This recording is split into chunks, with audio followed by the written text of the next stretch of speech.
Pollen pistil interaction, that means fertilization. The fusion of the male gametes with the female gamete is known as fertilization. Majority of the angiosperm, the female gamete being located within the ovary, is quite far away from the stigma, the site of deposition of male gamete. Hence, affect fertilization. It is essential that the male gametes be transported from the stigma via the style to the ovary. Thus, the process of fertilization comprises two important steps: germination of pollen and the formation of pollen tube, fusion of the male gamete with the female gamete. A pollen grain usually germinates to form only one pollen tube.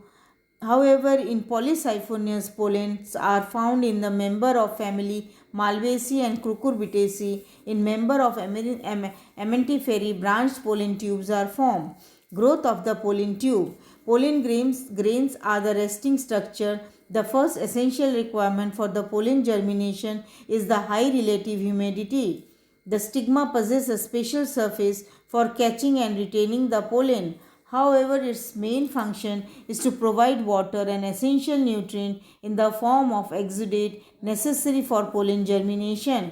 These exudates are secreted by the epidermal stigmatic papillae and accumulate in the cystogenous cavity present beneath the epidermis of the stigma.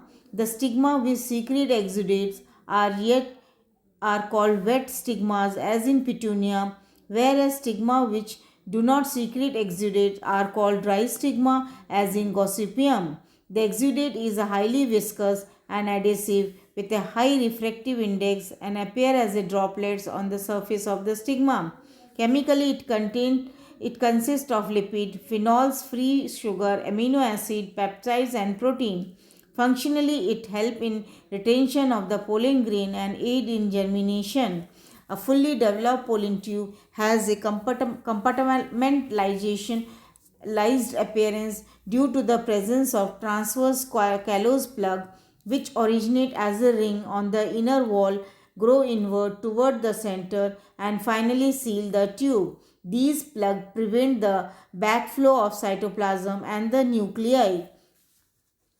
Pathway of the pollen tube. The pollen grain adhere to the stigmatic papillae where it imbibes water, swells up, ruptured along the germ pore, and the intine comes out in the form of a pollen tube.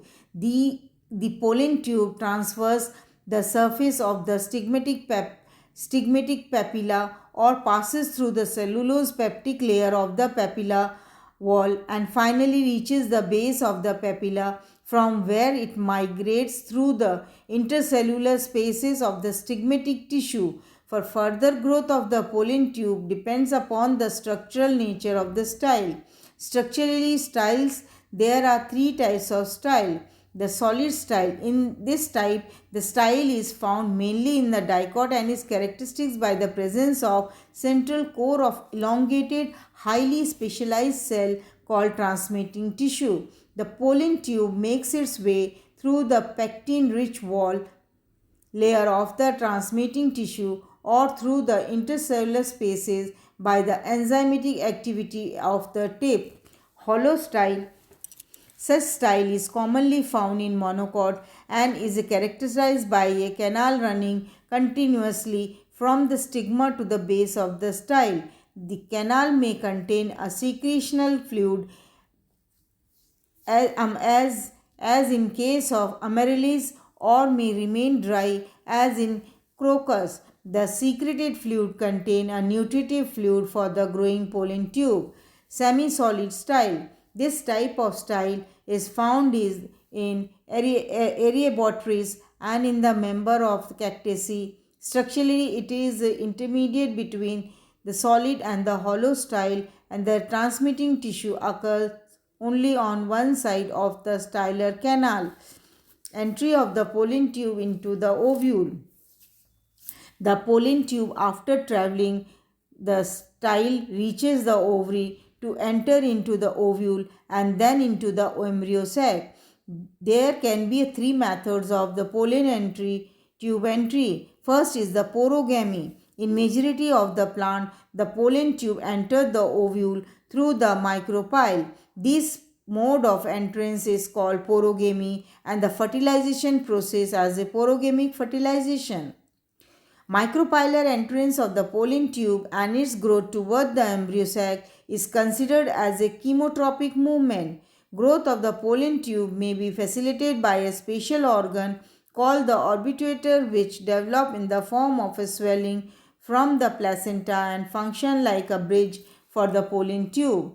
Sometimes the distal cell of the integument dissolve in stew and secrete a mucilaginous secretion to facilitate the movement of the pollen tube, as in